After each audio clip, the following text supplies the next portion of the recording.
మా మహిళల ద్రోహి జగన్మోహన్ రెడ్డి. ఒక రత్నం అయిపోయింది, రాలిపోయింది మద్యపానం. రెండో రత్నం ఏం చెప్పాడండి నవరత్నాల్లో? అమ్మ ఒడి. అంటే నేను ఎందుకు ఇవి చెప్తున్నానంటే, జగన్మోహన్ రెడ్డి ప్రభుత్వ హయాంలో ముఖ్యంగా నష్టపోయింది, ముఖ్యంగా బలైపోయింది మహిళలే. అమ్మ ఒడి ఆ రోజున ప్రచారంలో ఏం చెప్పారు? భారతిరెడ్డి వాళ్ళ కుటుంబ సభ్యులతో సహా ఏం చెప్పారు?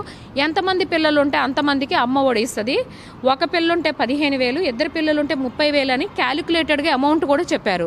తీరా మేనిఫెస్టోలో చూసేసరికి ఏం చేశారు? అమ్మలో పిల్లలు ఎంతమంది ఉన్నా అమ్మ ఒకటే కదా అని చెప్పి అమ్మ ఒడి అమ్మకే అని చెప్పారు, ఒక్కరికే పరిమితం చేశారు. దానిలో కూడా ఏం చేశాడండి? 15,000 ఇస్తానని చెప్పి తీరా 14,000 ఒకసారి ఇచ్చాడు, 13,000 ఒకసారి ఇచ్చాడు. అంటే ఆయా మెయింటెనెన్స్లు, స్కూల్ మెయింటెనెన్స్లు, బాత్రూముల మెయింటెనెన్స్లకి, రికార్డుల మెయింటెనెన్స్లకు కూడా ఇచ్చే పేదవాళ్ళనే కదా నువ్వు ఇస్తున్నావు.